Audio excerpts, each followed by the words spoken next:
এখানে এই সন্ধ্যা আরতির থ্রু দিয়ে, এই সন্ধ্যা আরতির মাধ্যমে এনারা জানাচ্ছেন সমস্ত ধর্ম সকল জীবনকে সুন্দর, সুস্থ, সফল রাখার চাবিকাঠি।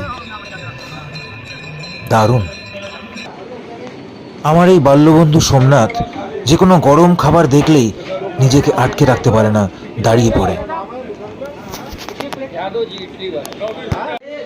আজকে ডিনারের স্পেশাল মেনু মাটন কোরমা, সাথে বেবি বাটার নান। একটু গরম গরম বাটার নান ছিঁড়ে এই টুকরোটা এই গরম গ্রেভির মধ্যে যখন ডোবালাম, আহ কি বলি আপনাদের। কেমন লাগলো খাবারটা সোমনাথ, সত্যি করে বল। তো জম্পেশ ডিনারের পর শেষ পাতে যদি একটু মিষ্টিমুখ না করলাম, তাও আবার বেনারস